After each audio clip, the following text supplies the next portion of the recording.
पालक नसलेल्या नाशिकला वाली कोण? पालकमंत्रीच नाहीत म्हणून नाशिककर वाऱ्यावर आहेत का? भाजप शिवसेनेचे संकटमोचक नागरिकांच्या समस्यांकडे कानाडोळा का करतात? हे सवाल आहेत नाशिककरांचे। नाशिकमध्ये खड्ड्यांमुळे 5 बळी गेलेत। कुंभमेळ्याची अपूर्ण कामं नाशिककरांच्या अक्षरशः जीवावर उठलेत। अपूर्ण कामं, पाऊस यामुळे रस्ते निसरडे झालेत। कामांसाठी खोदलेले खड्डे अंधारात दिसत नाहीत आणि त्यामुळे मृत्यूचा सापळा झालेत। त्याला बॅरिगेटिंग नाही। अशा स्थितीमध्ये नाशिककर रोज अक्षरशः मृत्यूचीच सामना करतात। अशी स्थिती असताना नागरिकांचे हाल बघायला एकही मंत्री पुढे आलेला नाही। त्यामुळे नाशिककरांनी संताप व्यक्त केलाय।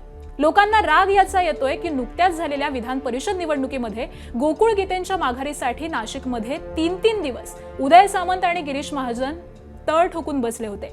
मग आता नाशिककर खड्ड्यामध्ये मरत असताना हे संकटमोचक कुठे गायब झालेत? पालकमंत्री पदाचं भिजत घोंगडं आहे, मात्र जिल्ह्यातून दादा भुसे, नरहरी झिरवाळ, छगन भुजबळ हे 3 मंत्री, कुंभमेळ्याची जबाबदारी असणारे गिरीश महाजन आणि नाशिकचे शिवसेनेचे संकटमोचक अशी ओळख निर्माण करणारे उदय सामंत, असे 5 मंत्री असून उपयोग काय, असा सवाल नाशिककर विचारतायत।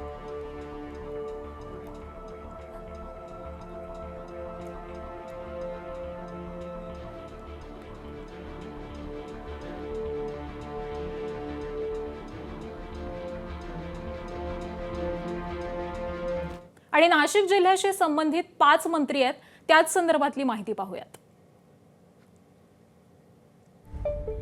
तर कुंभमेळा मंत्री गिरीश महाजन, कुंभमेळ्याची अपूर्ण कामं कधी पूर्ण होणार, असा सवाल नाशिककर विचारतायत। अपघाताच्या घटनेची दखल घेतली, रस्ते कधी सुधारणार? 1 तारखेला बोलावली अधिकाऱ्यांची आढावा बैठक, अधिकारी जुमानत नाहीत का, असाही सवाल आहे। त्याचबरोबर पुढचे मंत्री आहेत तर शिवसेनेचे संकटमोचक म्हणून ज्यांची ओळख आहे ते उदय सामंत। गोकुळ गीतेंच्या माघारीसाठी नाशिकमध्ये ते ठाण मांडून होते। गीतेंसाठी स्पेशल विमान घेऊन विमानतळावरती 2 तास वाट पाहणारे शिवसेनेचे संपर्क मंत्री गेले कुठे? त्याचबरोबर पुढचे मंत्री दादा भुसे, मागील टर्ममध्ये नाशिकचे ते पालकमंत्री होते। सध्या पद नसलं तरी जबाबदारी घेऊ शकत नाहीत का, असाही सवाल आहे। त्यानंतर नरहरी झिरवाळ दिंडोरीतून येत असले तरी नाशिकच्या समस्यांशी देणं घेणं नाही। काही दिवसांपूर्वी नाशिककरांनी त्यांचा ताफाही अडवलेला होता।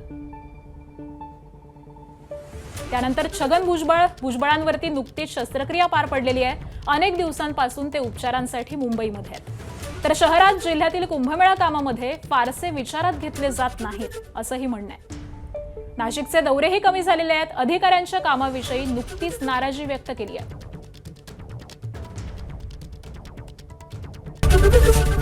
एबीपी माझा, उघडा डोळे बघा नीट।